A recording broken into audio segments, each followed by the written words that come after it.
Dallaire, nowhere in here is Dallaire asking for permission, because in the Arusha Peace Agreement it says the neutral international force will recover arms. The Kigali Weapon Secure Area Agreement says we'll recover arms.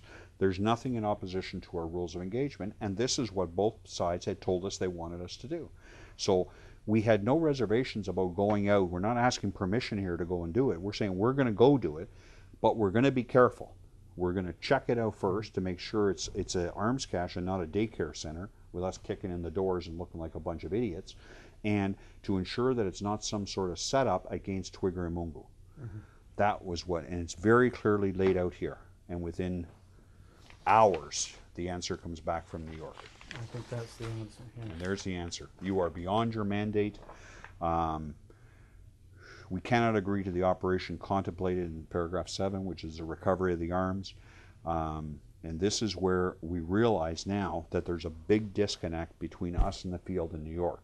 There's a disconnect between what Arusha calls for us to do and what the Security Council, the Secretariat, thinks we should be doing.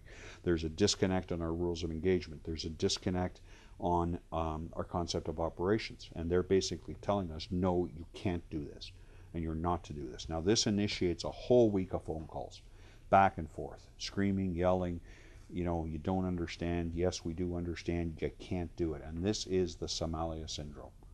That's what we're saying. They're sitting there in New York, and they're seeing, here's another mission that's getting too aggressive, and it's going to end up like Somalia. So they turn and say, what we want you to do is take this information to the president. Was this frustrating to you? Really frustrating. This was incredibly frustrating, because basically our hands were being tied behind our backs, and it was frustrated. Dallaire was frustrated. The whole gang of them were frustrated. And for the next 3 months, there's you can see in the reports where Dallaire's doing summary reports from time to time, he's asking for authority to do what we now relabel deterrent operations, because the word offensive that was used at one point, that word offensive has got them worried. So you're not authorized to use offensive force. You're a peacekeeping mission. Okay, fine, deterrent. Deterrent that will deter the weapons from being used against us. It's wordsmithing.